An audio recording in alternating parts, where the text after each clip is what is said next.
same for you. Yo, welcome to the Underestimated Podcast. I'm your host, Jeremy Orr. Um, this podcast has been in the works for a couple of months, but now I am super, beyond excited to bring to you all my podcast. It's something that I've dreamed about doing for years now since I was a little kid, and now to be able to get this out for you all, it's a dream come true. Even though this is only the beginning, I'm still super excited and I'm ready to hit the ground running and get to work. So, this is strictly a sports podcast. No politics or any other subjects or topics that you may find on other platforms that showcase podcasts. Here I will be talking about basketball at all levels: NCAA, NBA, and actually maybe some WNBA because I do watch all sorts of basketball, and maybe a few high school conversations as well. I will also be talking about, sports like football, the NFL, college football. You got boxing, the MMA, the WBC, UFC. I'm not exactly sure where I'm going to stand with WWE. Obviously, it's something that I kept up with since I was a child, but I'm not as much of in the loom with it as I was as a child. Now, I think the only other sports I think I'm going to be covering aside from those is a little bit of baseball. But other than that, I won't be covering any other sports like, tennis, hockey, soccer, sports of that nature. So, I'm starting this podcast during the summer when there's not plenty of things going on in the sports world that are sort of active. But that just means, there are new things to come. But saying that, the NBA 2023, sorry, not mock draft, but NBA draft is this Thursday at the Barclays Center in New York. And I'm going to start off easy and give you all a 2023 NBA mock draft. Now, I went through numerous YouTube videos, read numerous articles on the internet of different people's mock drafts. Now, from what I've been seeing, this is only going to be the first round. So, depending on how this does, if you all are interested enough in me doing a second round mock draft, then I will get it done. Because even after my first round mock draft, I even noticed that there are so many other names in this draft that deserve to be talked about. And that's why I'm really hoping that I will be able to, get into a second round draft for you all. So, starting off with number one. I mean, everyone knew for probably about close to a year now that this NBA draft was regarded as the Victor Wembanyama sweepstakes. Everyone was just waiting to see where the balls landed and who would be selecting where. Obviously, the San Antonio Spurs have the number one pick in the draft, and I mean, to everyone, we're all expecting them to go ahead and select Victor Wembanyama. Victor Wembanyama is a 7'3" center out of France. Now, although he is kind of small, the dude's skill set is something we've never seen before, and it is extremely unheard of. And to me, I've seen him all over social media. I mean, I've seen this dude in warm ups. You know, bring the ball back to him, go between his legs and dunk the ball like all in one motion with the same hand, everything. I mean, the dude is, he's indescribable. Like some people describe the non-basketball like players as unicorns, but this dude would definitely showcase being a unicorn. The Spurs have been known to draft foreign-born players, with having players like Tiago Splitter, Tony Parker, Manu Ginobili, Boris Diaw, Patty Mills, dudes of that nature on their team. The Spurs have not made the playoffs since 2019. And we all know that is an extreme winning culture in San Antonio, and they want to get back to those winning ways again. Obviously, one of the greatest coaches, if not the greatest coach of all time, Greg Popovich, still at the forefront of that franchise. And they're just looking for that next guy. They've kind of went in reset mode.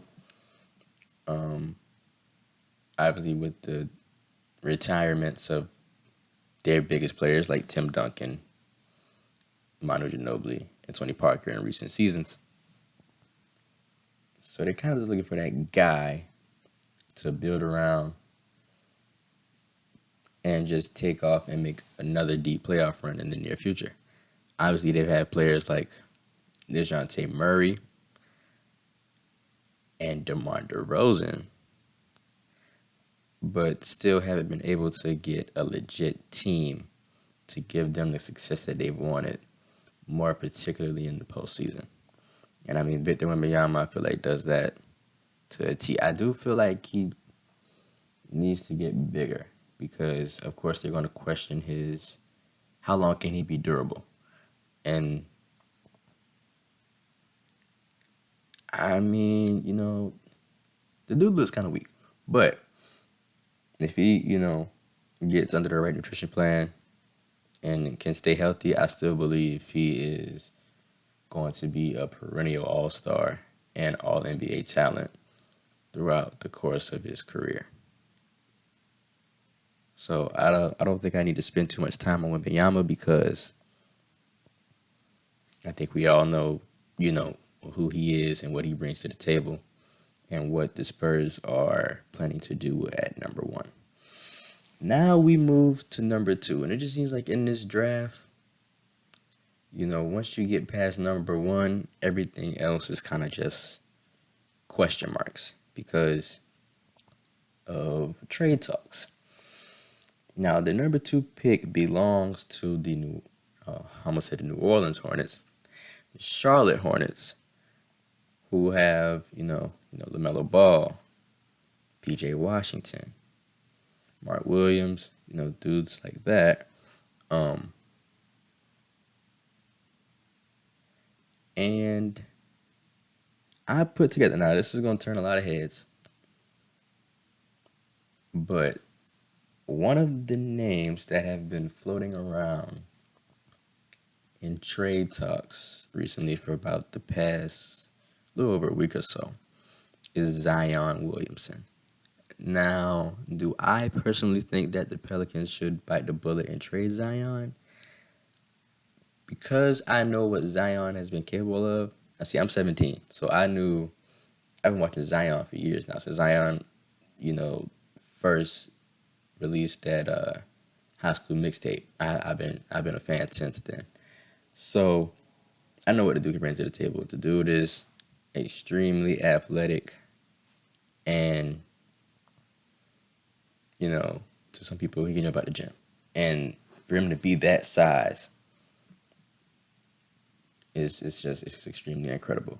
But, his work ethic, hard work, and dedication have been questioned with his inability to stay on the court because people are wondering, yeah, you kind of can't, do too much about injuries, but what are you doing outside of those injuries to get you back on the court? Those things that we don't know. I just think if Zion gets the right nutritionist to take care of his body correctly, because I mean, what sells tickets for him and makes him money is his legs and his knees. And if those continue to stay out of whack, then I mean, what are we gonna get out of Zion? So I put this deal together to where the Pelicans trade up. Now they have the number 8 pick in the draft, which I will get to soon.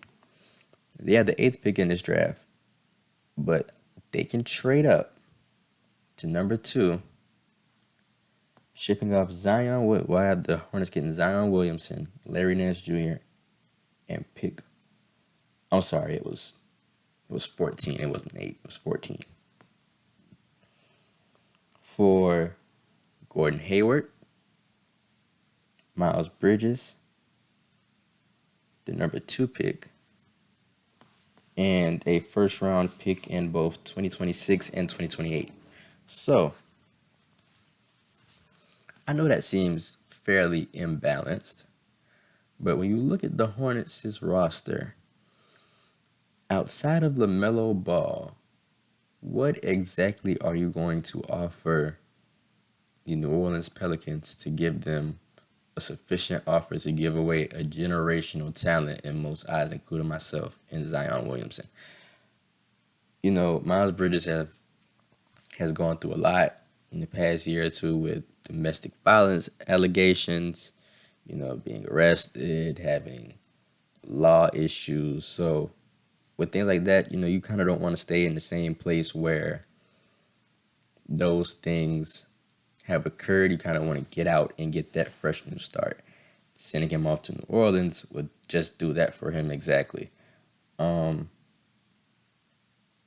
also get Gordon Hayward. Gordon Hayward has kind of a big contract, and obviously he's not what he used to be, back in Utah, or those 1 or 2 seasons that he had that he was pretty productive in Boston. But I still believe he can give you great size and sufficient scoring and depth for your team. But with this trade, this would leave the New Orleans Pelicans in wing depth, which is why I had them taking Brandon Miller, the 6'9" forward out of Alabama. Brandon Miller is a sizable, versatile forward out of Alabama who averaged 19 points, 8 rebounds, 2 assists in his 1 year at Alabama. He's a 2-time SEC Rookie of the Year. He was the SEC Tourney MVP. He was the 2-time SEC Player of the Year and SEC All-Freshman Team member who can make an immediate impact on the Pelicans and can strongly contribute to a playoff berth next season for them, because they aren't that far away from a playoff spot. They were actually at the top of the West for quite a bit of the first half of the season before Zion went down. So I think they're probably, of course, shipping him off would, cause you to get some more pieces, which is why I think Brandon Miller, is obviously he's not Zion, but he's a start. You put 2 or 3 more key pieces beside him, whether that be also in this draft or in free agency, maybe you can squeeze into that eighth, seventh spot, or even a play-in to, also be a way to compete for that spot as well. And so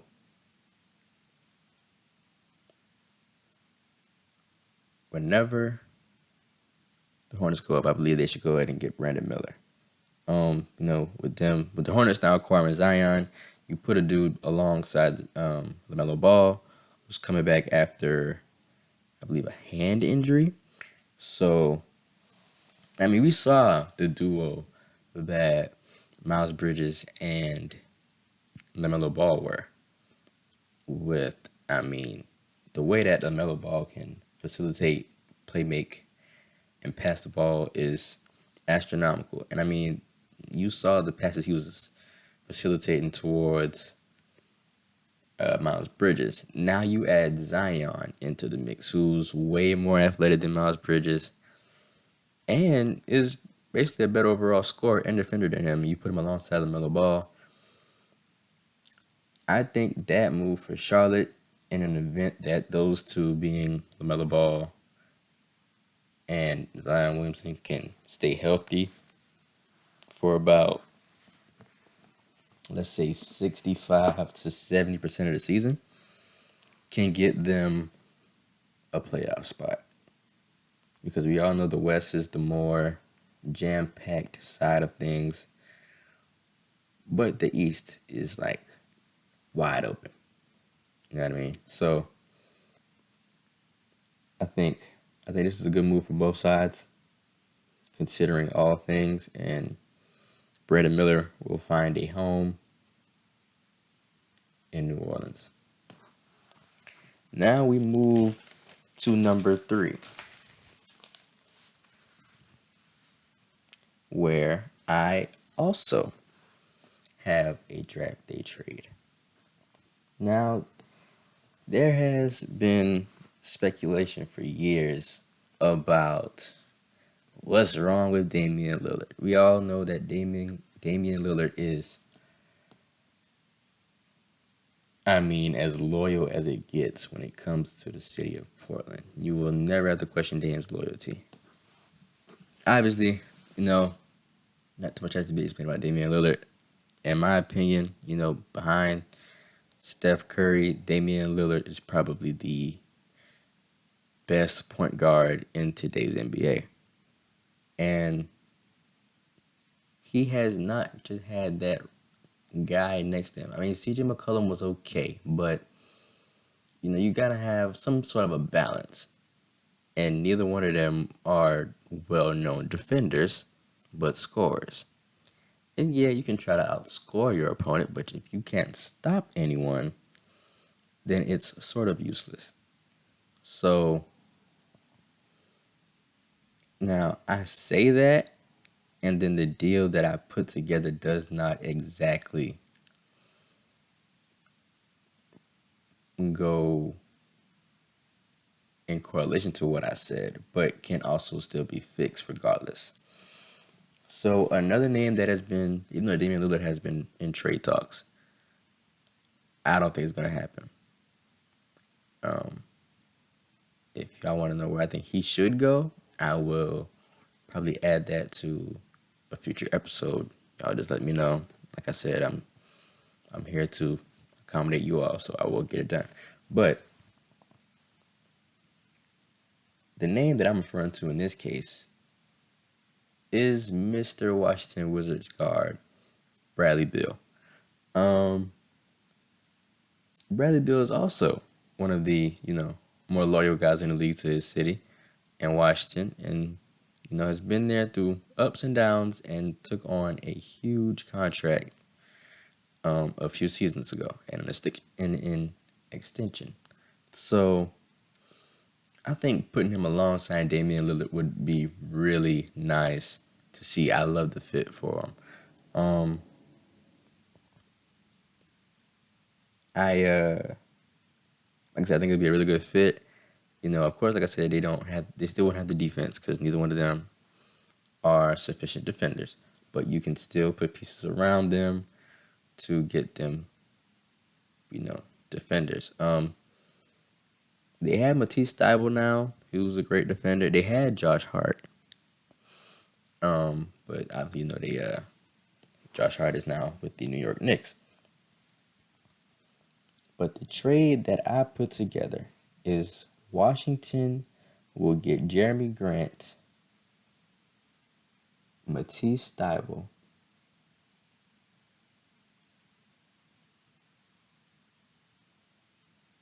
the number 3 pick, and a 2026 first round pick.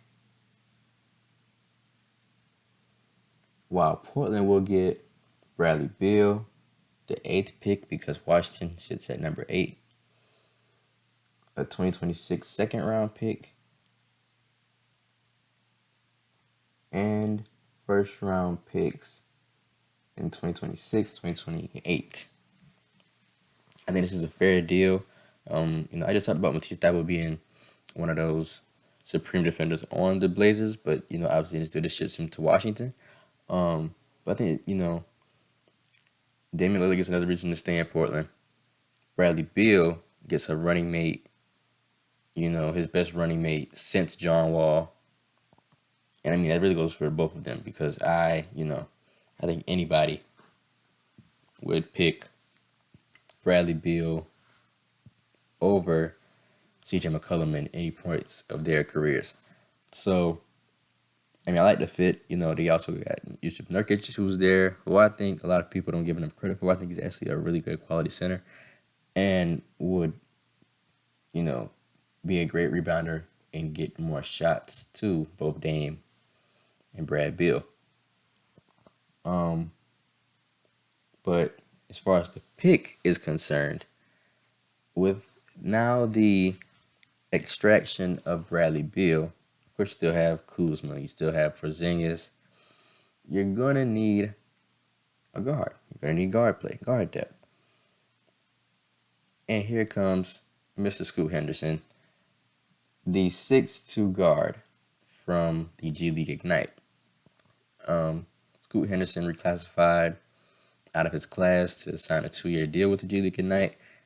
And although he had kind of a underperforming first season with them, the second season that he had, his sophomore season, he kind of stepped it up. And I mean, the dude's physique is like a football player. He literally looks like a football player with a basketball in his hand, or an athlete playing the wrong sport, if you will. But Scoot averaged 18 points, 5 rebounds, and 7 assists. I mean, he's crazy athletic. He still needs to work on his jumper a little bit. I think if he could maybe get around, let's say, 37, 38% from 3, he'll be a perennial all-star in his league and an all-NBA player throughout the course of his career. I think he would fit well with Porzingis and Kuzma. And now this kind of gives, Washington that full reset because now you obviously let go of John Wall a few seasons ago, and now you let go of his running mate, Bradley Beal. And last year they drafted Johnny Davis at number, I may not be right. I want to say maybe 5. I know he was a lottery pick and definitely top 10. But they drafted Johnny Davis, who was a 2 guard. So now you put him alongside Scoot Henderson. Now you kind of have like your new, possible John Wall, Bradley Beal, pair in that backcourt now for the future because they are both kind of undersized. Scoot is 6'2". I believe Johnny Davis is about 6'4", 6'5". And so you put that with, the comparison of what was John Wall and Bradley Beal, with them being 6'3" and 6'4", it's kind of like the same, the same comparison with them as well. But Scoot would, easily come in there and be the face of the franchise. And his skill set is pretty good. The dude's quick. Like I said, extremely athletic and strong, built for he'll definitely come in and be one of the bigger guards immediately. I mean, you don't really have much stocky guards in the league, but Scoot would come in and do that immediately. Hard work ethic. I just think, he's a great kid. I think, Scoot would come in and be a great fit in Washington. We move to number 4, where the Houston Rockets will be selecting. The Houston Rockets, to me, have plenty of uncertainty with their plans going into the future. The Rockets haven't made the playoffs since 2019-2020 season, behind the duo of Russell Westbrook and James Harden, but haven't been able to put it together since moving on from, those two and going into for reset mode. However, the Rockets have a strong upside with their recent draft picks over the years, along the likes of, KJ Martin, Jabari Smith Jr., Jalen Green, Alfred Sengun, Josh Christopher, Kevin Porter Jr., Tari Eason, Tata Washington, etc. And, I feel like they have a roster that's just, I feel like in a few years, once, some of the older veterans kind of slow down and get out of the league, this team can be can make a lot of noise. I mean, they have a lot of young guys, and it's so many of them to have great depth in the future, and I believe that's like a given for them. Um, they are one of the youngest teams in the league, so they probably won't be contending for much. The earliest they could probably contend would be maybe about in 3 seasons or so. But I had them taking Amin Thompson, guard forward from the G League Ignite. Um, you know, he's one of the Thompson twins that are in this draft. He has a brother, Asar Thompson, who I'll, get to him later on in the draft. 6'7", 7-foot wingspan, averaged 16, 6 and 6 this year of the G League Ignite. Um, you know, with the addition of Thompson, whether he starts immediately or he pushes, if he starts immediately, I think that would push KJ Martin to the bench. KJ Martin averaged about 12 points this season. And, I think what separates a player from being a starter and being a role player / bench player is how you start off. Like, not every guy can just come out of the gate swinging once tip off starts. And if you just are one of those guys who needs some time to get your feet, get your feet wet and, get some play under your belt, then that would just kind of fit you into more of a role player bench role. Of course, in the grand scheme of things, you think about if you push KJ Martin to the bench, that would just mean those 12 points would come off the bench instead of him starting, which isn't necessarily true.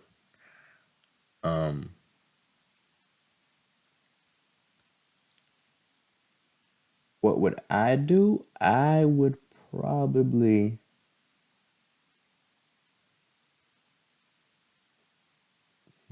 I would probably make Amin the 6 or 7 man rotation. I wouldn't start him just yet. In my opinion, he's the better of the two of the Thompson twins. But I still think with where the Rockets stand now, I just don't think pushing KJ to the bench as of now, after coming off a season that he just had, would be smart. Also, because we're talking about a prospect, we don't know what exactly or how exactly his game is going to translate towards the NBA. But I mean, great skill set, nice size. With that 7-foot wingspan, that gives him the opportunity to be versatile and guard positions 1 through 5. I'm going to create great spacing for Jalen Green and Kevin Porter Jr. And fits well alongside them. It will also give them length alongside people like Usman Garuba and Alperen Sengun.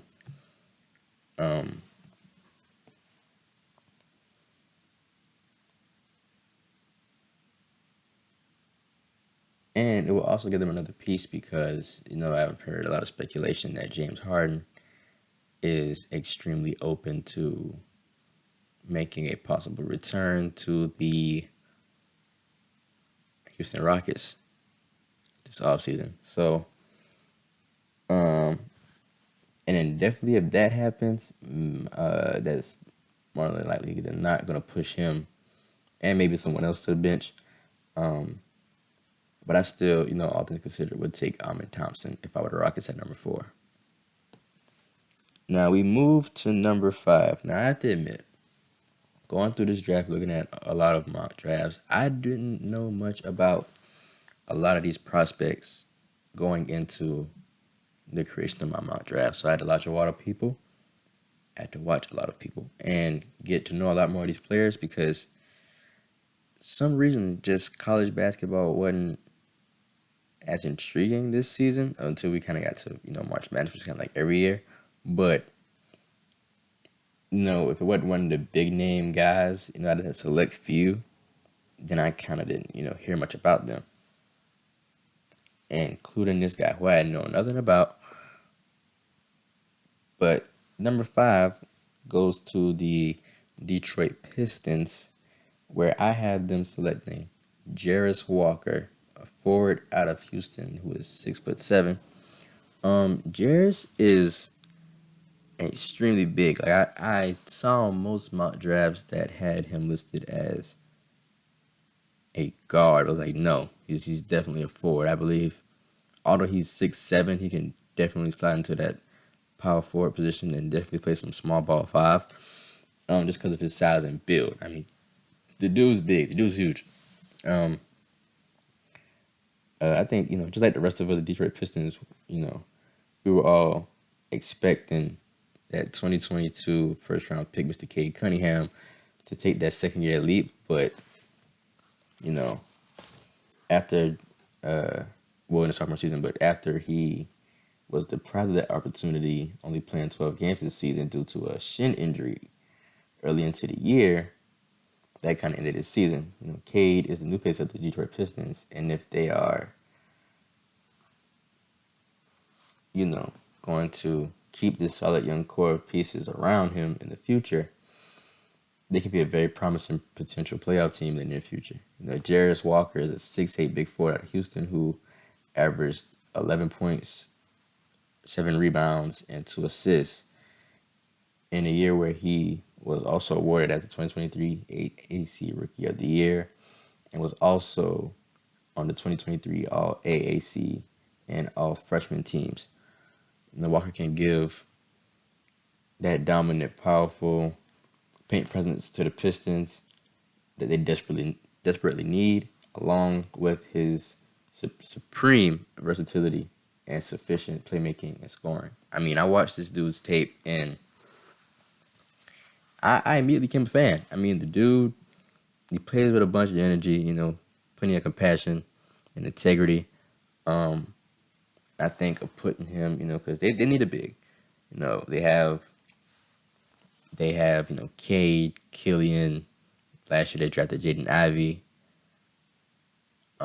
So they need that big presence. They have Isaiah Stewart. They recently traded for James Wiseman from the Golden State Warriors early this season. And they also have, Marvin Bagley. But I still think they are in need of another big, which is why I had them taking Jarace Walker.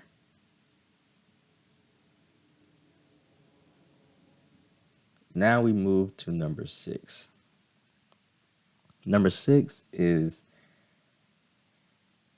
going to be a selection from the Orlando Magic. The Orlando Magic are just like the Rockets, where they are actually the youngest team in the NBA.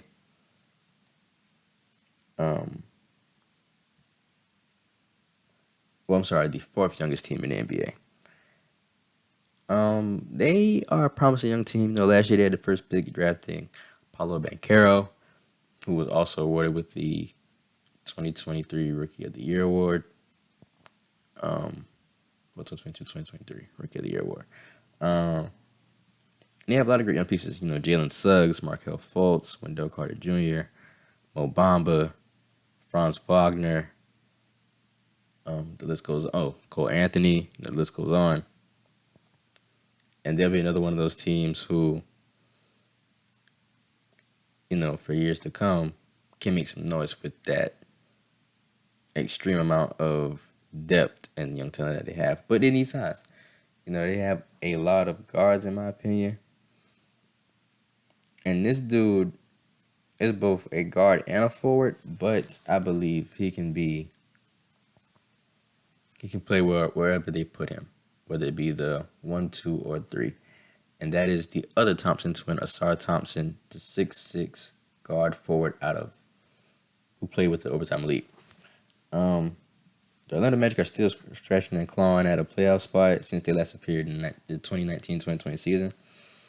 Behind veterans of, Evan Fournier, Aaron Gordon, Nikola Vucevic, who they've now all moved on from since. And as of today, they are the 4th youngest team in the NBA and are in complete rebuild mode. The Magic are another team that lack veteran experience and are using draft capital to give them a deep roster and a possible playoff run in the next few years with the names of players like I've already said. Oh, I forgot to mention Chuma Okeke. Sorry about that. Ausar Thompson would give them another promising young talent with his size, length, and skill set. Ausar averaged 16.7 rebounds and 6 assists in his only season in the Overtime Elite with the City Reapers. And Ausar is going to bring them stellar playmaking, ball handling, and reboundable size to the Magic franchise. Him and his brother are different. I feel like, Amon is like the superior scorer as to where Ausar is kind of like, I give you what you need out of me. If you need me to, like James Harden took that role where he was like more of a playmaker than he was a scorer. I feel like Ausar Thompson can also be that as well. If you need me to score, I can get you a bucket. If you need me to facilitate, I'll get my teammates involved. And I think that'll help with the great talent that the Orlando Magic already has on their roster. So, which is why I had them taking Ausar Thompson at number 6. Now we move to number 7. Number 7 is going to, let me say this. Picks, I believe, about 5 through 8 kind of had me in the early part of this mock draft, tossing and turning because I didn't know who should go where. Obviously, with my, instant lack of not knowing what these players were about, I had to watch pretty much all of them to see who I thought would fit best where. And Indiana is kind of a middle of the pack team with some both veteran experience and young talent as well. We all know that Tyrese Halliburton is at the forefront of this team. They traded for him last season from the Sacramento Kings, shipping off Domantas Sabonis and Buddy Hield. And when eventually that led to Tyrese Halliburton being a all-star this year. And I mean, he's really good. He's a oversized point guard who can facilitate and handle the ball really, really well. He is what I would describe as a true point guard, which is something you don't find very often in the league nowadays. You kind of find guys who are score first point guards or guys that are just really good scorers, but because of their size are immediately labeled as point guards.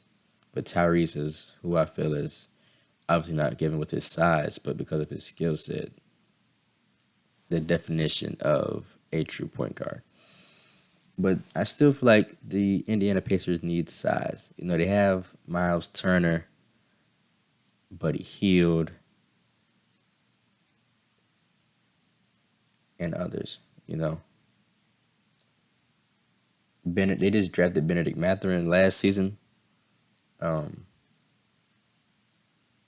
so I have them taking Cam Whitmore, 6'7" forward out of Villanova. Like I said, the Pacers are a middle of the pack team and kind of have been for the past few decades. All things considered, I believe the Pacers are 2 or 3 pieces away from a playoff berth. And I think maybe that Cam Whitmore could be one of those pieces. Um, like I said, Halliburton is believed to now be the face of the franchise, and if they build around him effectively, they can have, make some really loud noise in the next few years with one of those pieces being Cam Whitmore. Whitmore is an explosive scorer with a nice mid-range touch and amazing knack for steals on the defensive side and could make an immediate impact on the Pacers roster. Now, watching him, his game isn't very appealing to me. And I know you're saying, well, why do you have him so high if it's not that appealing to you? Well, some players have to grow and develop. And the dude has potential. He came from Villanova, you know, under Jay Wright, one of the greatest and best, still one of the best coaches in the NCAA today. So I think Indiana, who's also a team that could contend, but if not, are okay, is a situation where he can develop and be the piece that they need when they are trying to go all in and get that playoff spot underway. Like I say, he also brings them size, another dude to feed off of the facilitation of Tyrese Halliburton, and he just would give them that next fiery young piece who can score the ball at an exceptional rate. Now we move to number 8. Obviously, in the trade I put together earlier, I have now Portland selecting this pick instead of Washington in the Bradley Beal trade I put together at pick number 3. Now, of course, you look through this draft and you think, okay, well, if we were to do this, what possible piece could we put alongside Bradley Beal and Damian Lillard to be successful in the league? And in the deal, I had them shipping off Jeremy Grant, who came off one of the best seasons of his career last season. Last season, this season, however you want to specify it, but y'all know what I mean. And I saw this dude who in a lot of mock drafts was in the top 10, who I had to look over because I had no idea who he was, of course, that immediately in my mind was like, this dude can come in and immediately fill that Jeremy Grant void and spot for the Portland Trailblazers. And that's Taylor Hendricks, the 6'9" power forward out of UCF. I mean, can shoot the ball really well at his size. Can be kind of a stretch big. Obviously, we don't know how well he's going to shoot in the NBA. But I think this gives Dame and Brad Beal another piece that they can facilitate to and not have to do much of the work for. I think he's going to also do really well because of the attention that is going to be, allocated towards Bradley Beal and Damian Lillard. And I believe that, with those open shots, he can easily probably get about 38% from 3 this year or next season. So I think that Taylor Hendricks is the best fit to go here. Because now you have a settled backcourt with Bradley Beal and Damian Lillard. Obviously, they also have Anthony Simons, But you still need that extra wing. You have Yusuf Nurkic, who I think, like I said, is still one of the best centers in the league, and I think he's extremely underrated. Um, with a similar frame to Jeremy Grant, Taylor Hendricks can immediately fill that void, like I said, with his lengthy wingspan, his perimeter shooting. Because this year he averaged about 15 points and 7 rebounds at UCF, and also made the All ACC and All ACC AAC freshman teams. I like his game a lot. Like I said, he could be a stretch four. You don't really find much bigs in the league nowadays that can shoot the ball. He definitely can do that. Kind of more like a smaller version of a PJ Tucker or younger version of Al Horford. Obviously, he's kind of slender. So I would hope that he puts on a few pounds and invest more time in the weight room. But I think he would be a great fit for the Portland Trailblazers alongside Bradley Beal and Damian Lillard. The number 9 pick is with the Utah Jazz. Now, the Utah Jazz was a very hard team for me to figure out because I don't necessarily know what direction they want to go in. Obviously, they've traded away Rudy Gobert and Donovan Mitchell up to this point, so I guess you could say that's rebuild mode. But even with that being said, they were still atop of the West for like the first 15 games of the season and just randomly hit a decline as the season progressed. But I mean, have plenty of promising young talent with, Jordan Clarkson, Colin Sexton, Walker Kessler, who was all rookie second team and was extremely played higher than what was expected of him. He was one of the great shot blockers coming into this draft class, and I thought he actually went too low in the draft. But now he's making, the team that didn't draft him pay for it because of how great he's playing on the Utah Jazz. And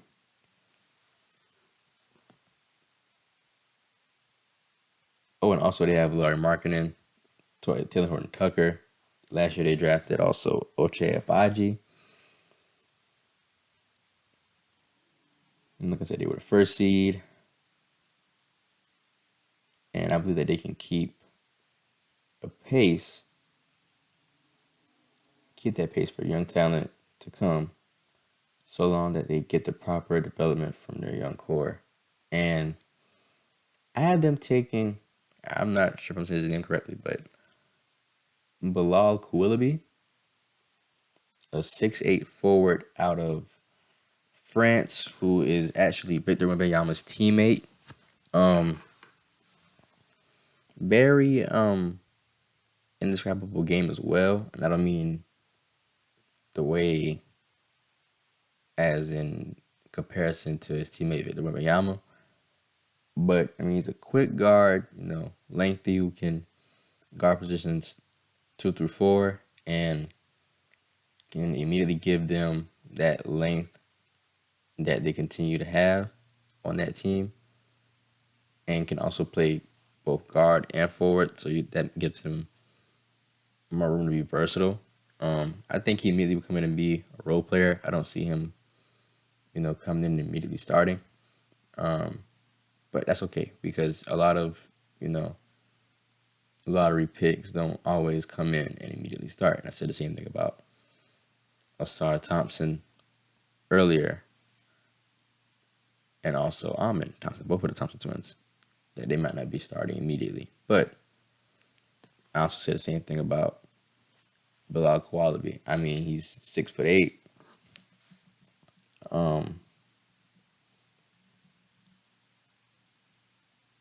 Koulibaly is just a very fiery, aggressive forward.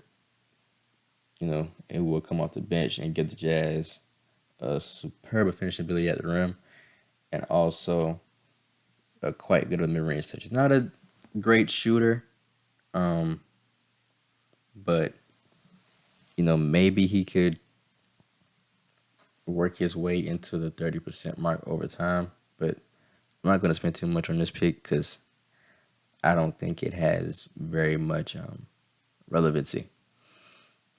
But interesting pick here, not number 10 with the Dallas Mavericks. Obviously we don't know. I mean, when have we ever knew what the plans of Kyrie Irving has in the back of his mind? Obviously he's been known to come out publicly and say a lot of promising things, but then later on would proceed to do very opposite things to what he's been saying. But as we talk about the Mavericks further, they're still looking for pieces to surround, obviously, another generational talent and Luka Doncic to give them that next championship that they desperately want in the banners and the trophy case since 2010 with Dirk. They won a series against the Miami Heat. I was looking and seeing like what player would best fit, you know, Luka Doncic here, and I looked at like I said, looked at a lot of other people's mock drafts, and a lot of people had him here, and I thought about it, and I was like immediately in agreement to this. That's why I had them taking Grady Dick, 6'7" small forward out of Kansas. Grady Dick is just cold blooded, man. I mean,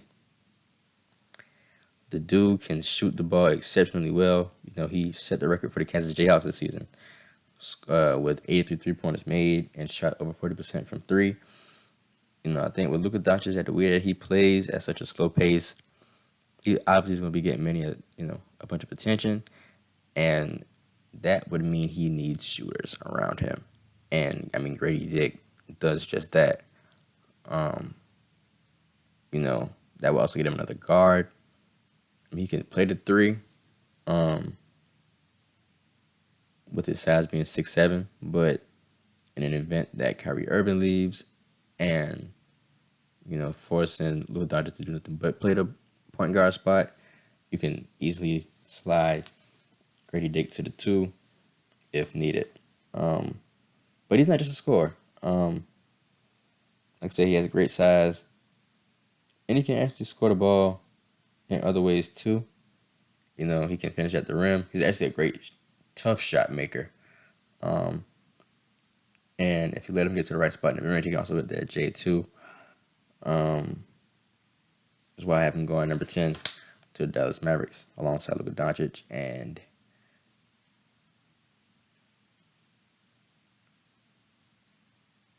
Christian Wood, actually. But now we move on to number 11. Who will be slated by the Orlando Magic again. I was trying to figure out what I wanted to do here. It was a lot of picks that, the most picks I felt like I didn't have much relevancy because I didn't know who to put where. I thought about possible trade partners, and I was like, think about what the team wants to do, and then on top of that, who will they even get if you do trade the pick? So, although I thought about it, I did not let this pick go to waste, which is why I had them taking Anthony Black, guard forward, 6'7" out of Arkansas. I watched this guy's film, and I mean, I've heard his name. And he has been one of the names that I've heard all season, throughout the NCAA, this year. And his game is really nice. I mean, super explosive at the rim, quick, can get to the basket. And I think he would be great alongside, Jalen Suggs, Cole Anthony, now Paulo Banchero. Just give them another great young piece to build upon their roster and get deeper as as time progresses. Um, like I said, this is a young promising team, but that gives them that extra wing that they need because he's 6'7", and like I said, they have a lot of guards. Um, and right now, as it stands, I think they are starting Gary Harris at one of the, I think either at the shooting guard or small forward position. And I'm gonna be honest, I'm not that big of a fan of Gary Harris, so I think Anthony Black can come in and take over one of those forward or even guard spots immediately for the Orlando Magic.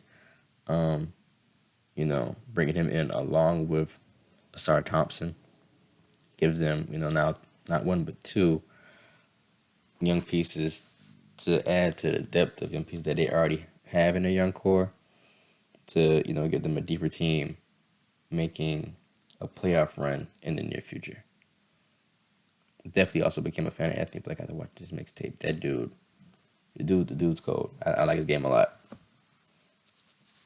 Now we move to pick number 12. And I also forgot to mention that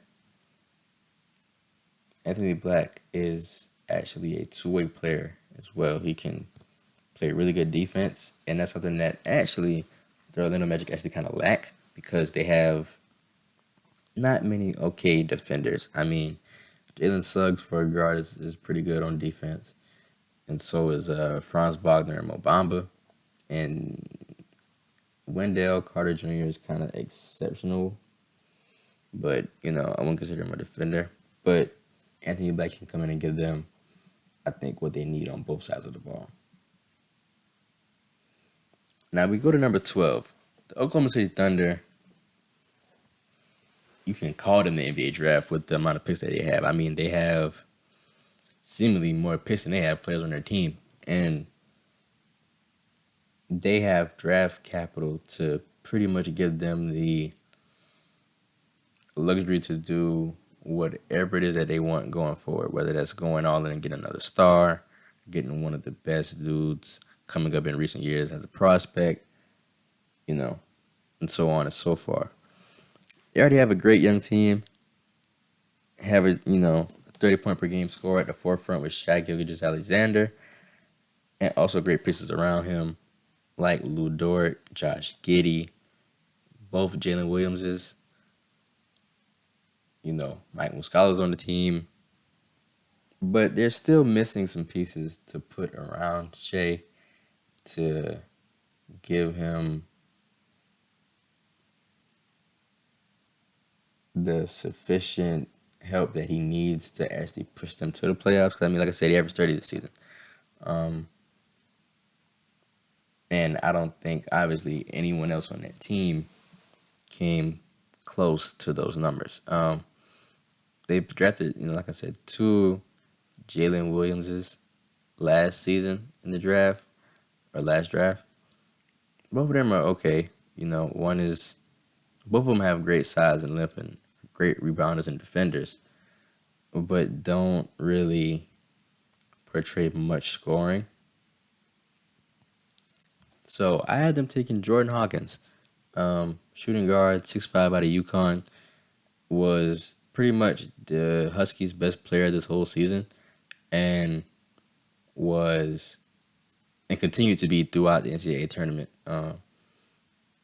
Ashley came down with a stomach bug a couple of days prior to the NCAA championship against San Diego State, but got some treatment around the clock, and that just shows his toughness and his willingness to play, because he did actually play in that game and played exceptionally well, actually.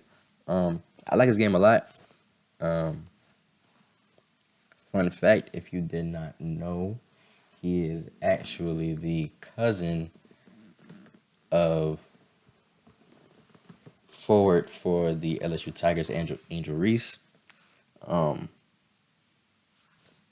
But hey, what does that mean towards his draft stock? Um, Jordan Hawkins was the gas, brake, and engine of the Huskies this season, averaging 16 points and 4 rebounds, and he even turned it up a notch in the NCAA tournament. He even elevated his play. Um, Hawkins is a shifty shot creator who can bring supreme shot creation and scoring ability to the Thunder. And the Thunder are dedicated to players with great size, and Hawkins fits that perfectly. He can make an immediate impact on the Thunder. He's actually also a great perimeter shooter. He shot about 38% from three this year. Which is something I think that the Thunder need. Of course, they have the playmaking. They got a certified bucket in SGA. And got that playmaker who can also get a bucket in Josh Giddey.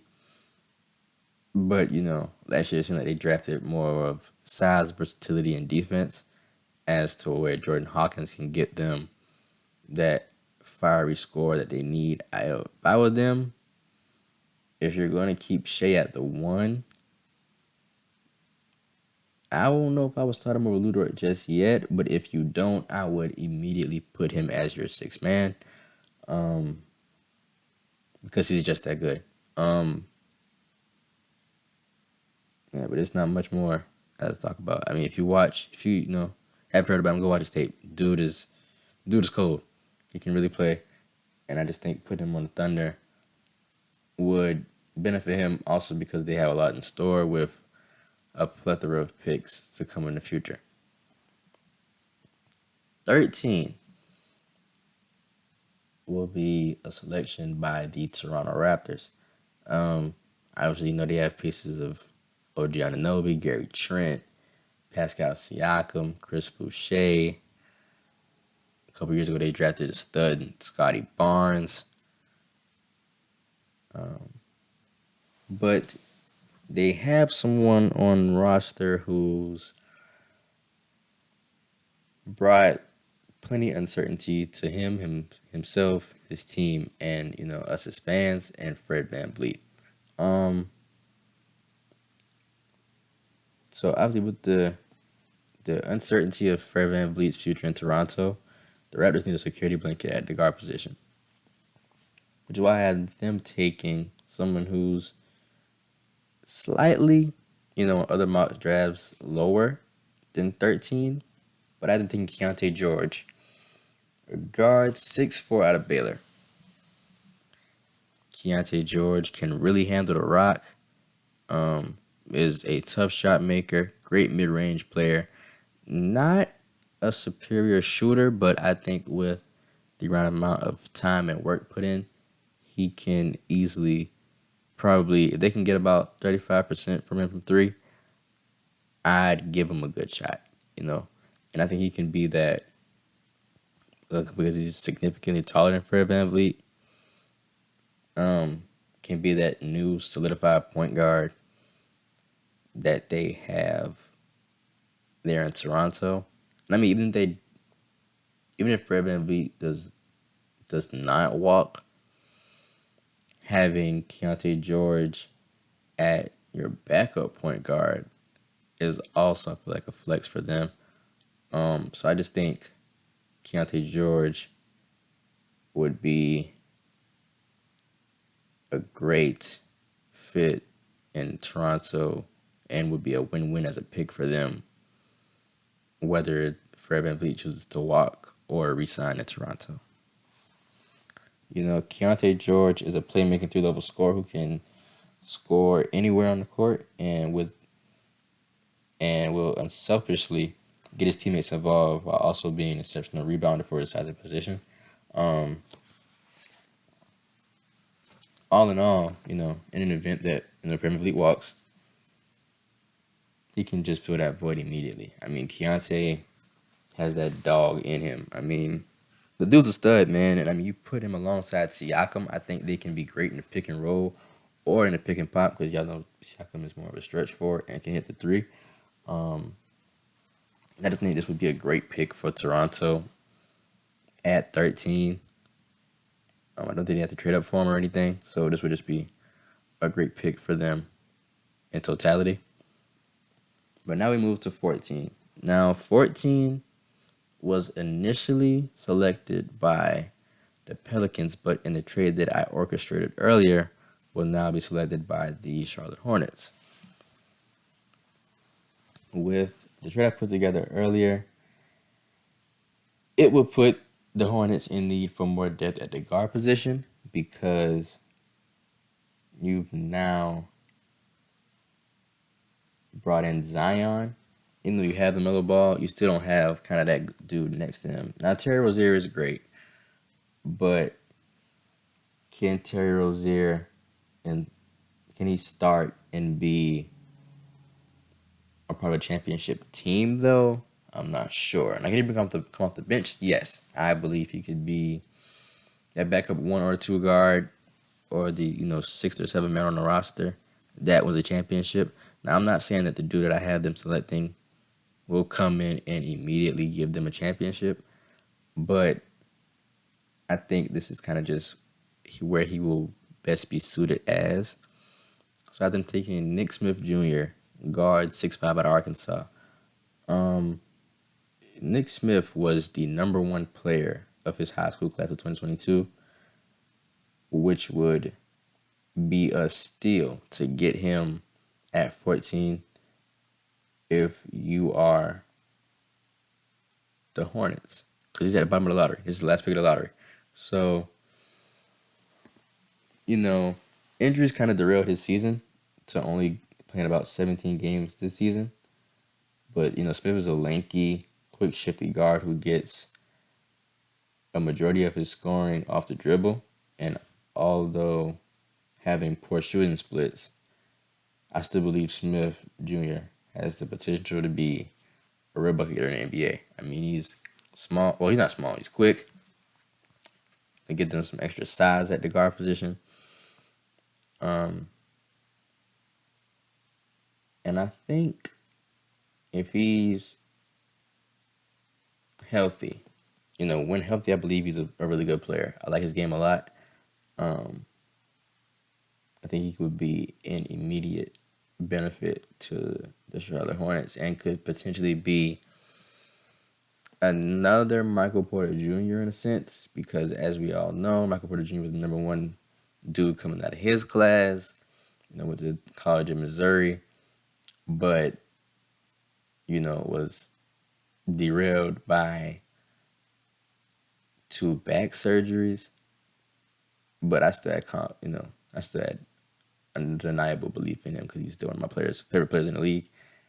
And, Denver just so happened to take a chance on him with the last pick in the lottery at 14, and now he is an NBA champion while being, having great health as well. So Nick Smith could potentially be another guy with a similar path. Now we move to number 15. And like Adam Silver will probably be saying a lot in the upcoming draft on Thursday, we have a trade to announce. Another name that came up in trade talks, actually not just recently, but for actually a couple of months now, is Trae Young. Now, the 15th pick is allocated to the Atlanta Hawks, but I got him shipping off Trae Young. I got him going away.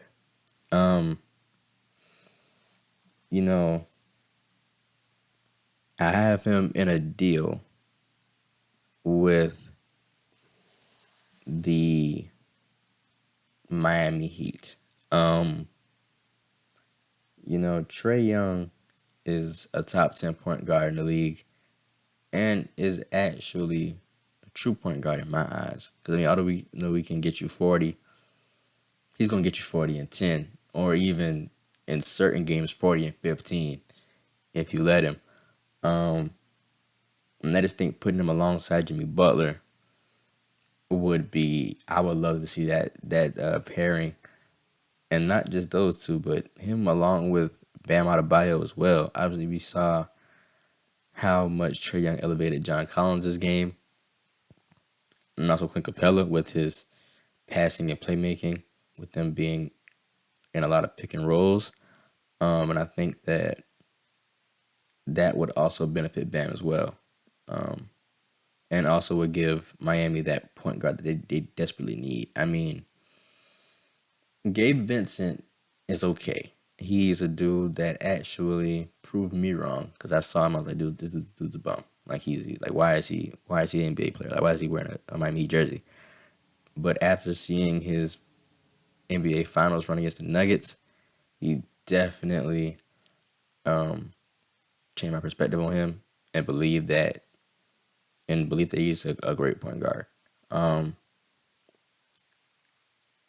but I still wouldn't mind him being a backup to Trae Young in an event that they get this trade done. So the trade I put together is the Atlanta Hawks would give Trae Young, Jalen Johnson, the the 15th pick, which is this pick of 2023 in round one, and a second round pick in 2026 to the Miami Heat for Kyle Lowry, Victor Oladipo, first round picks in 2027 and 2029, and also the 18th pick because the Miami Heat had the 18th pick coming up in this year's draft. But, obviously when we get to that point, I'm going to say that it would now belong to the Atlanta Hawks. So you make this deal without giving away Tyler Hero, Max Strus, or Duncan Robinson and Caleb Martin, which I think is a great,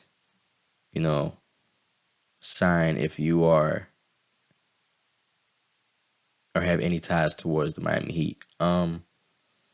The Hawks would still get a veteran point guard and Kyle Lowry, who I still think has a couple of more productive, qualitative seasons left in him. And I don't think, obviously, you lose Trae Young, that's the heart and soul of your team. But I don't think Kyle Lowry, in addition of Kyle Lowry, would hurt them extremely bad. I mean, Kyle Lowry is still one of the best two-way guards in the league.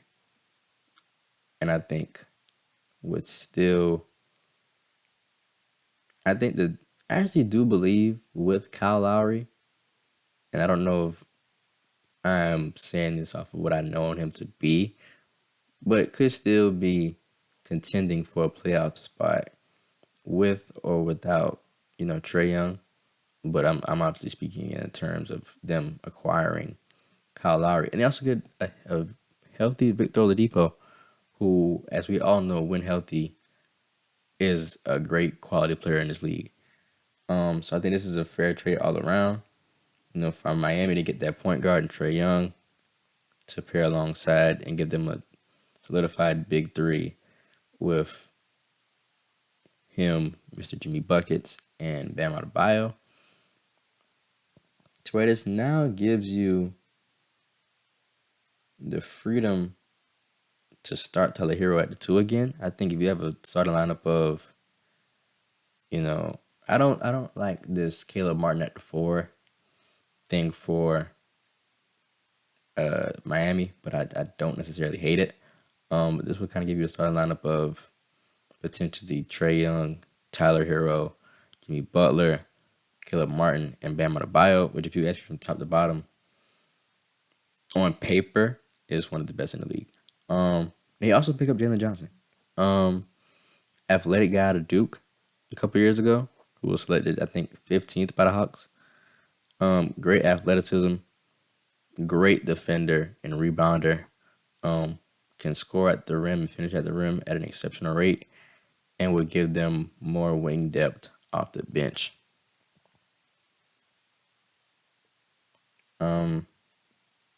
So that kind of what I have in store for what the Hawks should probably go ahead and do at 15. Now, do I think they should move on from Trae Young? No, I don't think. I'm not even understanding why it is that you know, Trae Young is even in trade talks. I don't know if there's some in-house or in-office issues between the two. But I mean, the dude's got his bag, still playing at a all-star caliber level. So I don't see unless it's some internal emotional issues, why they would want to trade Trae Young. I mean, of course they missed the playoffs this year. I'm sorry, after they did, they moved their eighth seed and they played Boston. I'm sorry, but I guess they're trying to get that deep playoff run. And I mean, even in the event that they did, though, they did make it to the Eastern Conference Finals a couple seasons ago, but were bounced out by the Boston Celtics.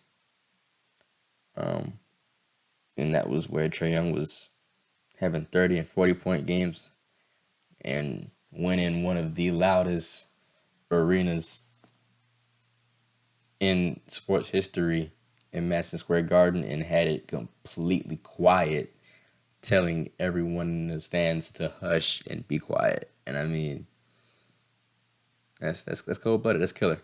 You know, that's P. You know what I'm saying?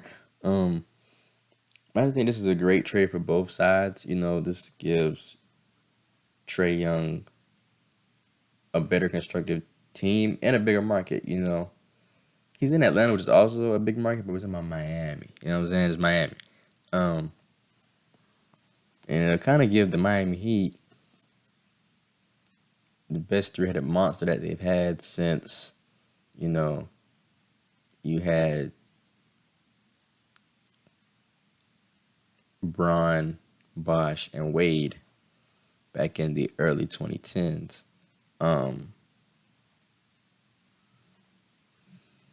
So I just think this is a great, like I said, a great deal for both sides. But let me get to the pick. So now this is a pick where it will be made by the Miami Heat. Now, like I said, with the starting lineup that I just portrayed to you all, I said I didn't like the Caleb Martin at the 4 thing, but I don't necessarily hate it. But this pick would, I feel as if, give them that wing depth to where they could either, give Caleb Martin that starting spot, or just go ahead and push him to the bench and maybe let this guy start. And that's why I had them taking Leonard Miller, small forward, 6'10", from the G League Ignite. Watching this dude, it just, for some reason, immediately screamed Heat culture to me in my mind. I mean, fiery, compassionate dude. Gives them some extra size and length at the big man, wing position. And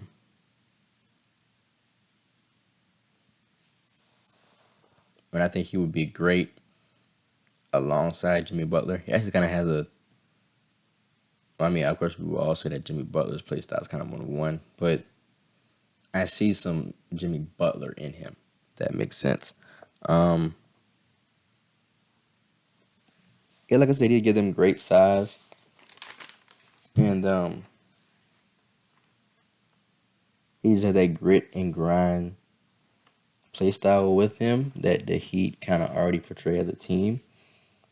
And with a 7'2" wingspan, he would be coming to be a great defender. He can easily come in and guard, 2 through 5.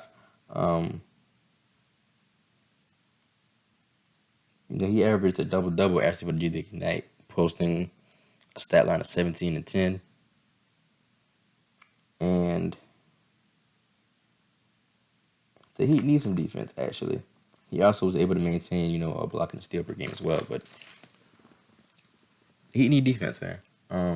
not saying they're a bad defensive team because they have great defenders like Jimmy Butler and obviously Bam. But those are your best guys. You know what I'm saying? You need great defenders outside of your best guys. And I think Leonard Miller could come in and just be a great help to this Heat franchise. So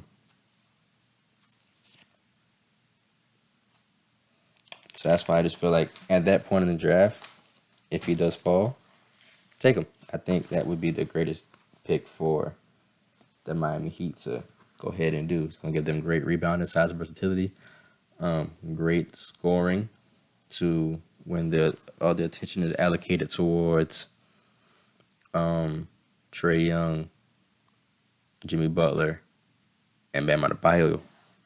He can get you a bucket.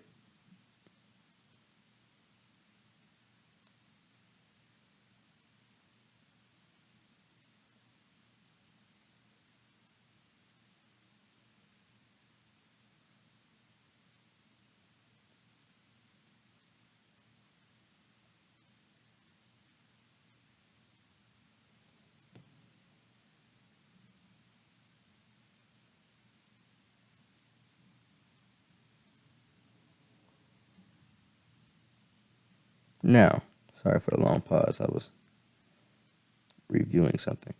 But so now we move to pick 16. I think this is kind of one of the more balanced drafts. You know, kind of in the past couple of years, we have more drafts where they were kind of guard heavy, and the top end talent came from strictly guards. But I think this kind of has a balance of guards and wings at the top end talent of this draft. But the 16th pick will be selected by the Utah Jazz. I had them taking Jalen Hood Schifino, 6'5" guard out of Indiana. Kind of reminds me of dudes like Jamal Murray and Donovan Mitchell with his bigger size at the guard position. But Mike Conley's age, although he's still one of the best, like I said, with Kyle Lowry, two-way guards in the league, his age is kind of only going to give him less than 5 more seasons in the league. And so I think you're going to need that extra guard. Now, earlier, like I had them taking Bilal Kula. The dude that's Wembanyama's teammate. I'm not going to try to say his name again. I had it right earlier, but now I can't say it again. I think, JHS is a great candidate for that spot. The 6'5" guard out of Indiana with a long arm, 6'10" wingspan. Think about that. 6'10" wingspan at the guard position, which would give him the ability to guard 1 through 3, maybe, depending on who it is at the 4. He's a great playmaker and ball handler who will fit perfectly alongside Jordan Clarkson, Lauri Markkanen, and Walker Kessler. And in his 1 year with the Hoosiers, he averaged 13 points, 4 rebounds, and only averaged 1 assist. But I feel like he can still be a great playmaker and an aggressive scorer, to where he won't have to really need to play make. And I feel like if they can really get some legit minutes with him and Jordan Clarkson, or him and Colin Sexton, it would be a great pairing. And you bring that defense, because they are in need of defense as well. And like I said, at 6'10" wingspan, he can come in and be a great defender, or an exceptional defender, early in his career. Now we move to pick number 17. The Los Angeles Lakers have the 17th pick in this year's draft. The Lakers need a point guard, man. They have been searching for that point guard for years. I mean, they've tried Westbrook. Obviously, this year they've got back one of the dudes they selected back in 2016 with the 2nd pick and D'Angelo Russell. But haven't been able to find that true point guard. Like I said, they need a true point guard. And like I said, earlier, they don't have much true point guards in today's NBA because of how much the game has changed. It's this guy who's kind of been overlooked by many and was kind of overlooked by me after watching his tape, but I feel like would fit alongside Anthony Davis and LeBron James. Cason Wallace, 6'3" guard out of Kentucky. The Lakers are known for their stellar defense. And as presently constructed, Cason Wallace is probably the best defending guard in this draft.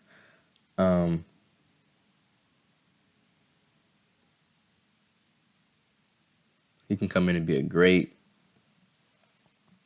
2-and-D guy because he only averaged about 12 points this year in Kentucky. So although that's still okay, I think that's gonna kind of be okay if he becomes a Laker, because you have Bron, you have AD, so you don't have to worry about scoring much, but you can kind of get them that facilitation that they need. Here goes that line right here. He's gonna average about 13 points, 5 assists, and actually 3 rebounds in 16 games.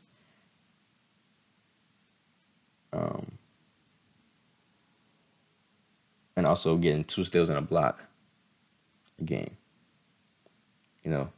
Wallace would give the Lakers guard depth that they desperately need, and also, although he isn't a aggressive scorer, he can defend really well and facilitate exceptionally well, and allow Lakers to keep their defensive identity.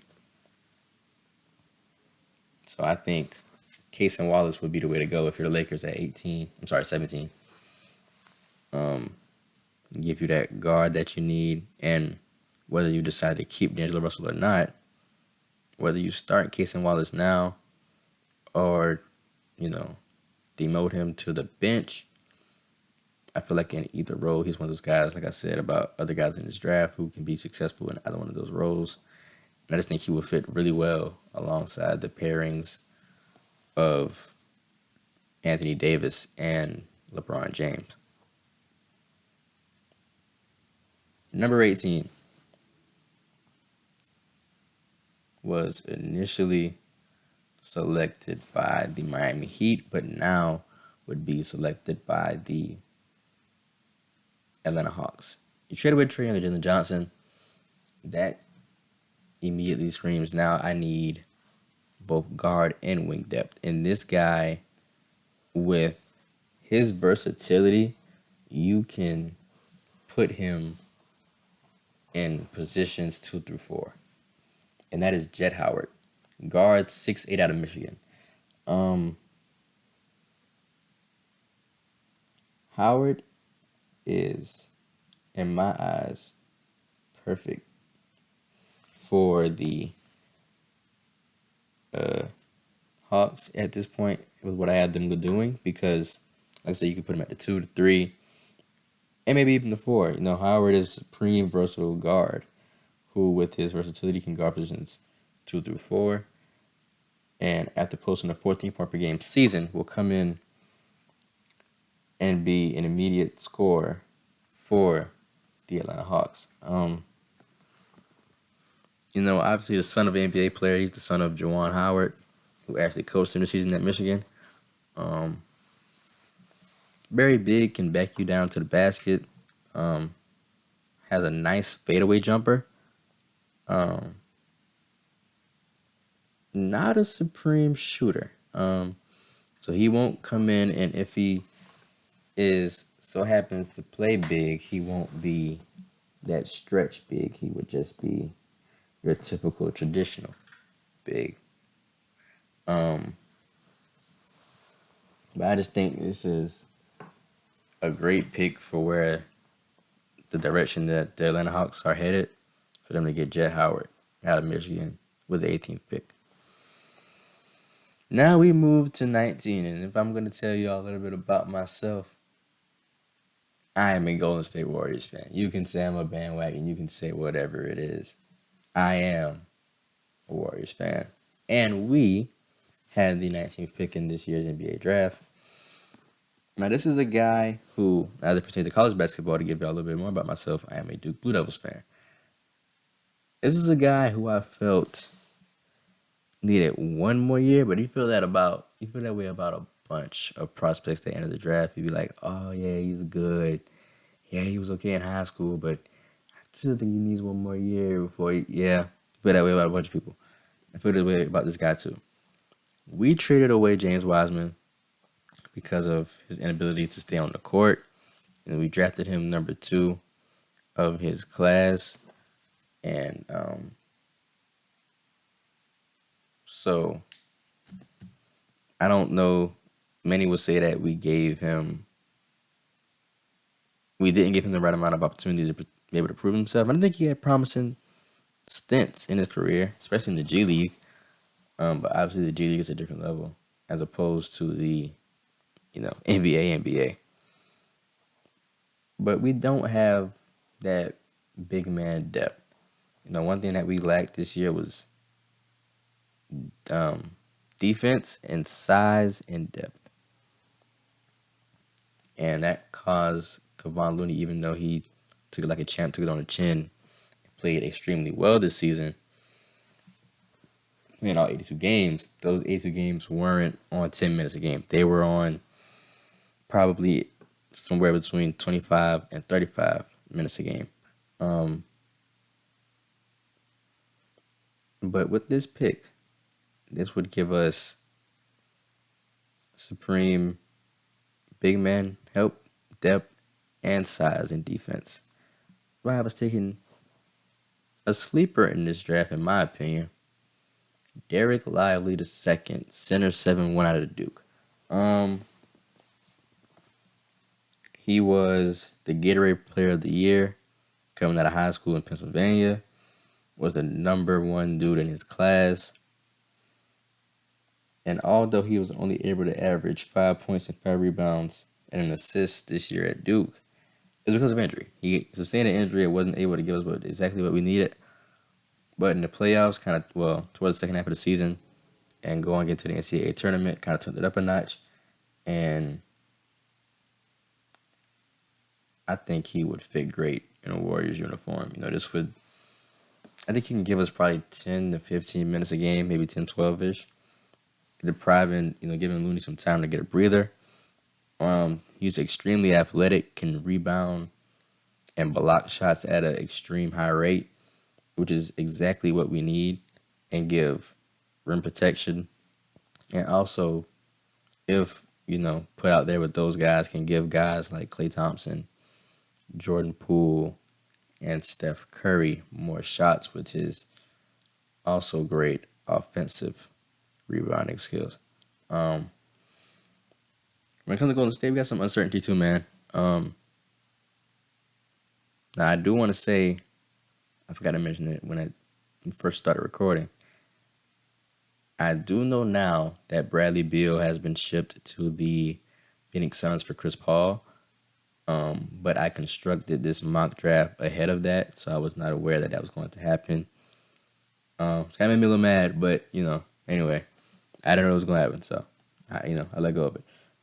Now, also saying, now that I know today that I heard before I recorded this podcast, episode 1, that Draymond Green unfortunately declined his player option of $27.5 million to become an unrestricted free agent.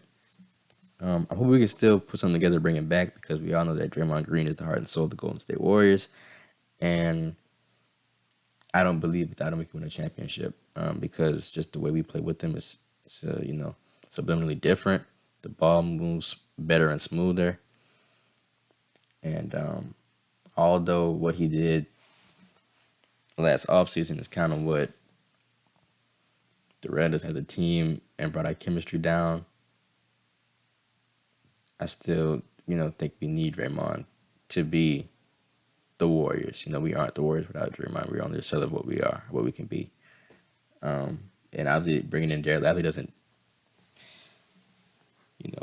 bring that to the table. But it's a start, and to bring in more pieces in the event that Draymond Green does walk. But I don't think he will.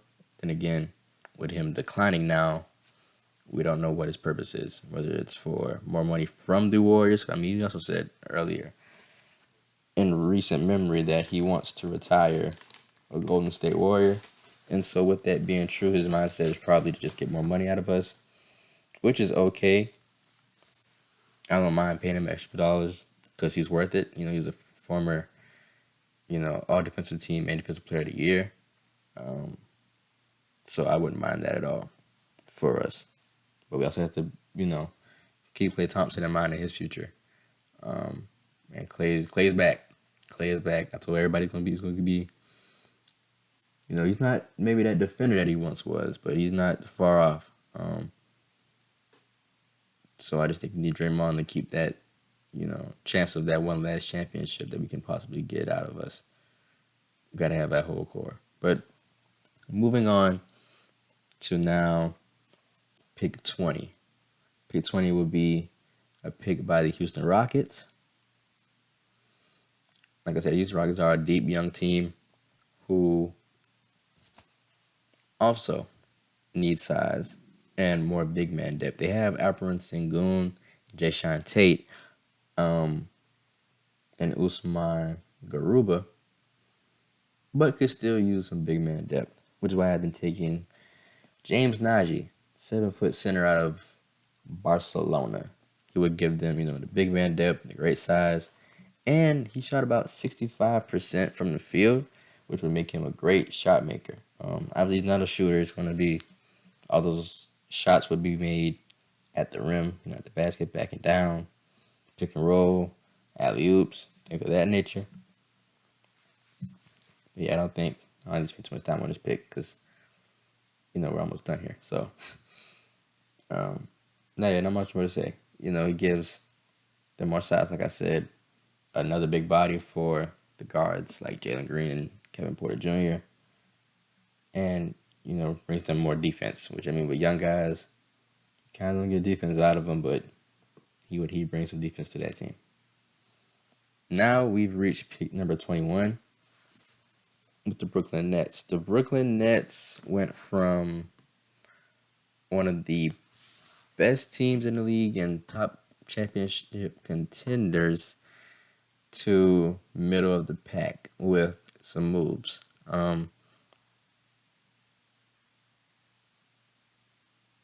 Obviously, a couple seasons ago, they had Kevin Durant, James Harden, Kyrie Irving, but now all three of those guys are gone, and now they are kind of reverted back to reset mode.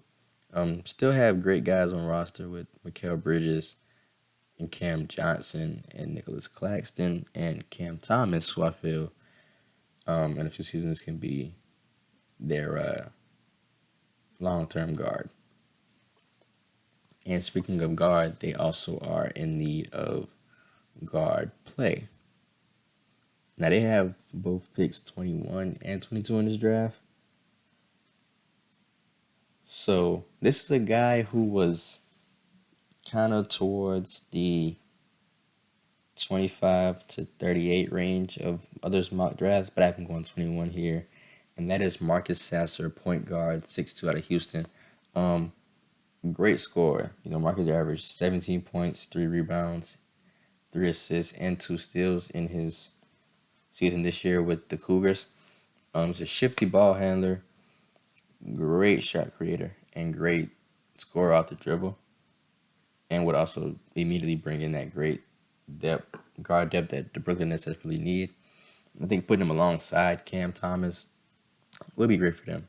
Also they have Spencer Dinwiddie over there who can come in and be a great mentor to Marcus. I really would like him alongside Mikal Bridges and Cameron Johnson to score the ball and be that fiery guard, whether he starts immediately or is kind of like the 8th man maybe in their rotation. So now that brings me to 22, also being a pick by the Brooklyn Nets. And here's a guy who, not showing any bias to my college fandom, but who I feel is a supreme sleeper in this draft. And that's Dariq Whitehead, guard 6'6" out of Duke. Dariq Whitehead was a top 5 player in his class when he committed to us. And was also, just like his teammate Derek Lively, who I mentioned earlier, was a shell of himself this season because of injury. But still is a great versatile scorer and defender, and has superior ball handle with great perimeter shooting. I mean, he's a great player. And I mean, he shot about 38% from three for us this season. So a great perimeter shooter. And so if you're going to get that all around scoring from Marcus Sasser, you put Derek Whitehead alongside him, who can also give them that defensive guard that they need, and the dude that can score the ball. I just think that just goes great and kind of would fill out their starting five. Not just, particularly right now, but in maybe 3 or 4 years. The number 23 overall pick is a selection by the Portland Trailblazers. Now, looking at this draft, a lot of mock drafts, I saw that a lot of people had dudes, where I felt were way too low at their certain spots. Now, this dude was all Big Ten first team, averaged 20 points, 11 rebounds, 4 assists, 3 blocks, and a steal, filling up the stat sheet all the way through, and was the 2023 best power forward in the nation, winning the Karl Malone Award.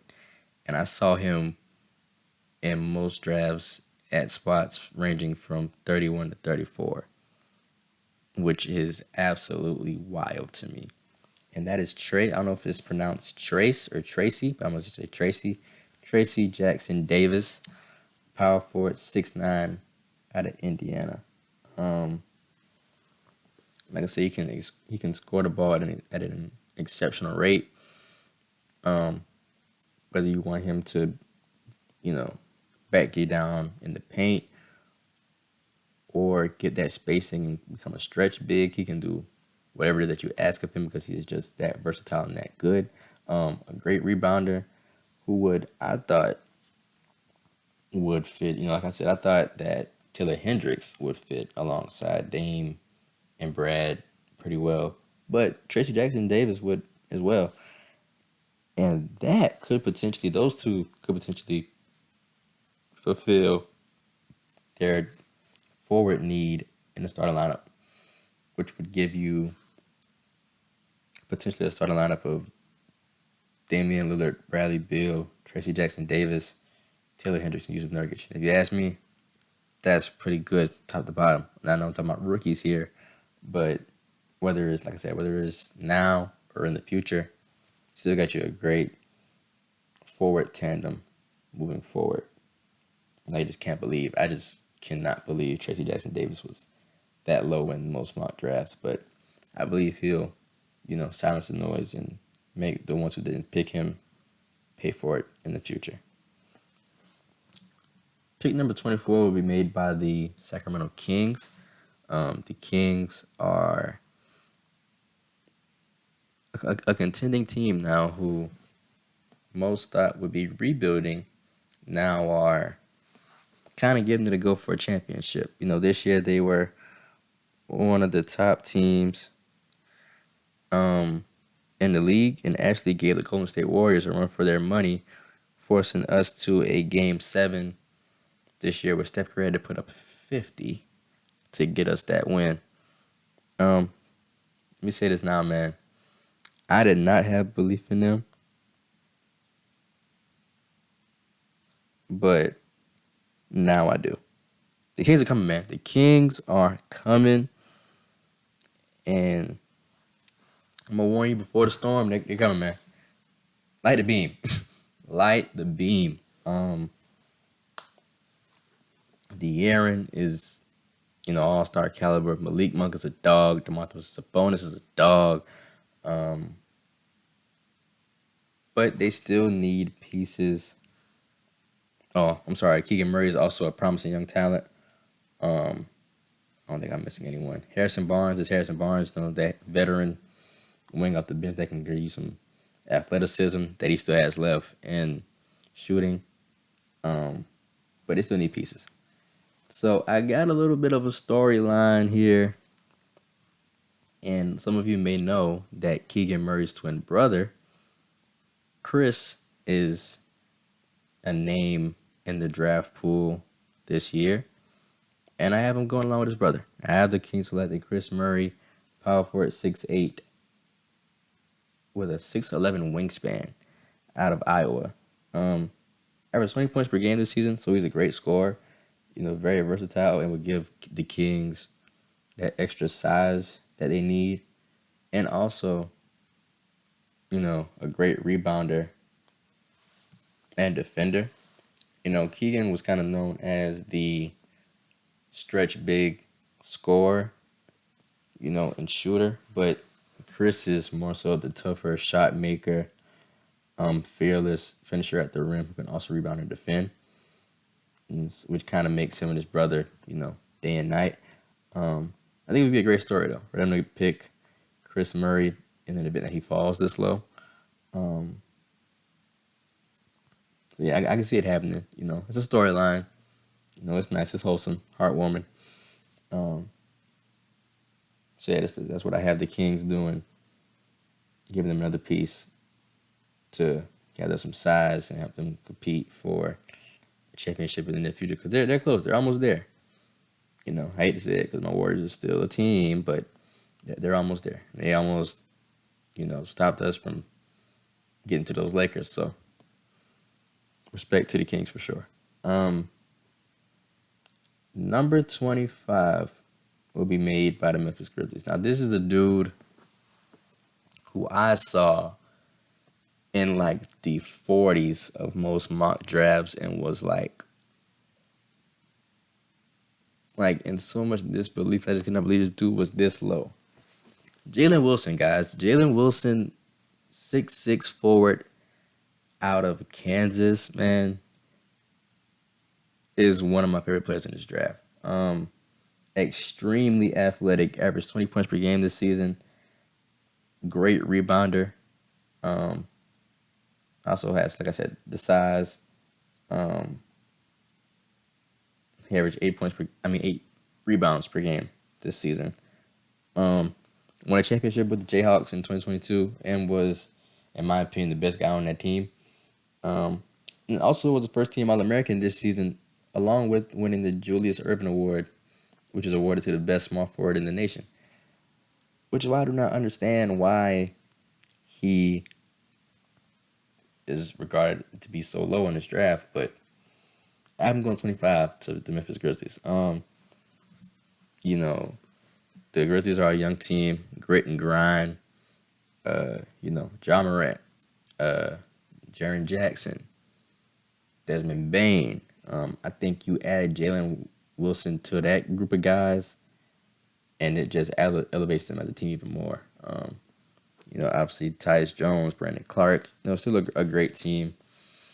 We're not gonna get into Dylan Brooks, but obviously, there's almost 100% certainty that he won't be brought back next season, which would obviously put them in need for guard and wing depth. And I believe with Jalen Wilson being 6'6", you can put him at positions 2 through 4, and he would fit perfectly. Still not that great of a shooter, but I think with how athletic he is and how well he finishes at the rim, and like I said, his finishing ability, if you can get him to shoot about 35% from 3, I still think that would put him to be extremely successful in this league. And I just think if you're Memphis and he falls to you at 25, it's a no-brainer. Because he shouldn't even, in my opinion, really shouldn't even be there at 25. I don't believe he probably should fall lower than 17 with other guys in this draft. But I wasn't even sure he entered the draft this season. But now that I know, he's going 25 to Memphis. 26 will be made by the Indiana Pacers. Pacers are still, like I said, looking for extra wings to put alongside Tyrese Halliburton and Buddy Hield. Like I said, they drafted Benedict Mathurin last season, but outside of him, don't really have what they want out of wings. They have O'Shea Brissett. I think Aaron Neesmith is on that team. I'm not sure where he is, but any winged up, regardless of the names that I'm calling out. Jaime Jaquez Jr., 6'7" guard forward out of UCLA. Is an elite scorer and rebounder. Great size, versatile, and has an extremely high IQ. Has been one of the best dudes for the Bruins since he started playing there. I think would be great, a great scorer and defender alongside Tyrese Halliburton, and gives the Pacers that desperate wing depth that they need. So I think in an event, he was also one of the dudes that was kind of regarded in the 30s of most mock drafts, but I have him going 26 to the Indiana Pacers. So I think if you're Indiana at 26, Jaime Jaquez Jr. is the way to go. Now we move to pick number 27, which would be the Charlotte Hornets.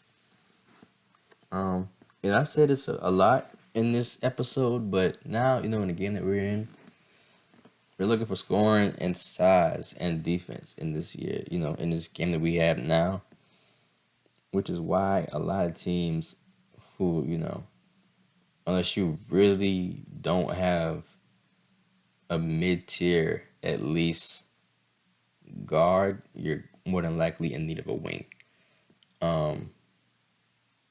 Which is why I kind of, really the guard and wing position are the deepest positions in the league, And I think this draft is going to build on that, stereotype moving forward.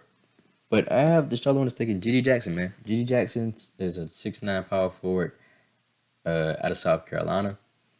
He's the youngest dude in this draft. And I think with high potential and upside, great size, exceptional scorer and rebounder, and actually a great facilitator at his size and his position, can build, being that the Hornets aren't necessarily in a win now mode, can give him time to develop under guys like P.J. Washington, Nick Richards. I think he just needs time to grow. I mean, he didn't have the best season for Gamecocks, but G.G. Jackson was one of the top guys coming out of his high school class, and was, even as a freshman and not even having a great freshman season, still was the best player on the Gamecocks this season.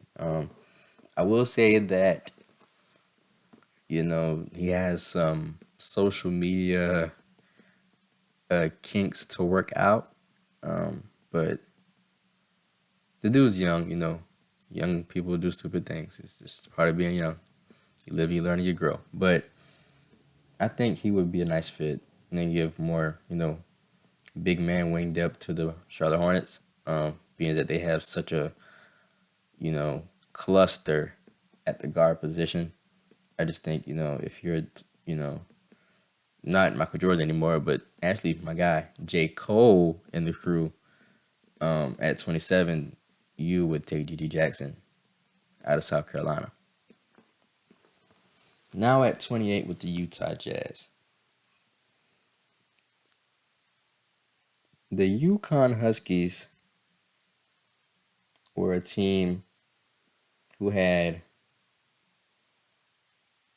3 names that stuck out from that team this season, being Jordan Hawkins, who I already talked about, going to the Thunder earlier in the beginning of the draft, or actually at the end of the lottery at 14. Him, Adam Sanogo, and Andre Jackson Jr., which is who I have the Utah Jazz selecting at 28. Shooting guard, 6'6" out of UConn. He kind of fits similar play styles of Jazz players like Colin Sexton, um, Taylor Horton Tucker, and actually a little bit of Mike Conley. Has a 6'9" wingspan, which gives him the opportunity to guard some 2 and some 3, maybe some 4, like I said, depending on who it is. Just won the NCAA championship, like I said. So, get that winning championship pedigree in him installed already. Great ball handler and playmaker, facilitator and rebounder. Will, definitely elevate the games of Jordan Clarkson, Colin Sexton, Walker Kessler, Lauri Markkanen, etc. And would be another great guard to bring in alongside with Jalen Hood-Schifino, as I proclaimed earlier. Now we are down to the last 2 picks in the first round of the 2023 NBA mock draft, my NBA mock draft. We're back on the Pacers. Earlier, I, raved about how great Tracy Jackson Davis is. And this is a guy who is a big question mark to scouts and recruiters across the world. But I see something different in him, which is why I have him going actually a couple of slots higher than what most other people have him at in their mock drafts. And that is Julian Phillips, small forward, 6'7" out of Tennessee. Has a high wingspan at 6'9". Great size, very versatile, decent defender and rebounder, a potential role player. I think with the right development process, Julian can be a great 2-and-D guy for the Indiana Pacers. Giving them another young guy, a part of their young core to put alongside the likes of Benedict Mathurin, Miles Turner, and Tyrese Halliburton. So I just think if you're Indiana at 29, you take Julian Phillips, not just for the now, but more specifically for the future. And if you don't, want to throw him into the fire right away, G League is always an option for him to give him that development time to work him into a playing role. Now, with the last and final pick of the episode in the 2023 Jeremy Orr mock draft, the NBA. This pick is being made by the Los Angeles Clippers. Obviously, we know what the Clippers are about. Kawhi Leonard, Paul George, Russ Westbrook, Bones Highland, Zubac, Marcus Morris, so on and so forth. So, both LA teams are teams that are in need of a point guard because of having exceptional wing and shooting guard play. And this is a guy who I saw on mock drafts not even being selected at all. And I just couldn't believe it because of what I just witnessed this dude do in college. That was like, what? They haven't been selected at all? That's crazy. But with his size, it's kind of understandable. But the dude that I am referring to, which I'm sure a lot of you have heard of, Marquise Noel, point guard out of K-State, Kansas State, 5'8". And that's what's probably alarming to most teams out there. The fact that he's 5'8", but I don't think obviously that from what we have seen, that his 5'8"ness will derail him as a player. He still attacks the rim fearlessly, despite his size, but still very quick and shifty with a tight handle. This season, and he can play make and facilitate and even score out of this world for his size. This season at K-State, he averaged 18 points, 3 rebounds at 5'8", 8 assists per game, and also 3 steals, which makes him a great defender also at his size. And which, both LA teams produce and take pride in their defense and the defensive identity. During the NCAA tournament, he racked up the most total assists in an NCAA tournament, and also in an NCAA tournament game when he had a double-double, posting 20 points and 19 assists. We're talking about a dude who had 19 assists in an Elite 8 NCAA tournament game, not being drafted whatsoever. Against the Michigan State Spartans, I just think if you're, Steve Ballmer and the crew in the front office, there's no way you see Markquis Nowell on this board at 30 and don't take him. You need a point guard. You don't know what exactly you're going to get out of Russell Westbrook next season. Even though he played great, you still need that point guard alongside.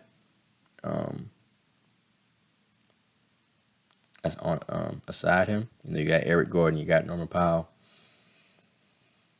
But I think even with him being 5'8", I would put Markquis Nowell at either guard position. Because the dude is just extremely underrated.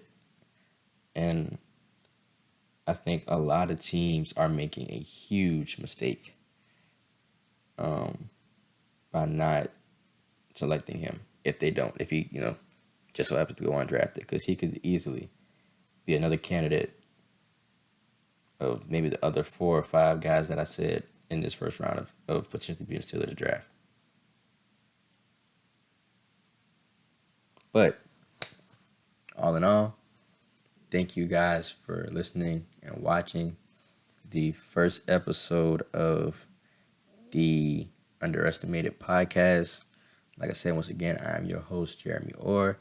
Please let me know on all social media platforms what topics you guys would want me to come in and talk about, because I am a man of the fans. So you ask, and if I feel like it is creditable, I will come in and have no problem talking about it. Got a lot more in store, man. This is only the beginning. Super excited that it's the first episode and it's underway. Like I said, thank you guys so much for watching. Until next time, I'm out.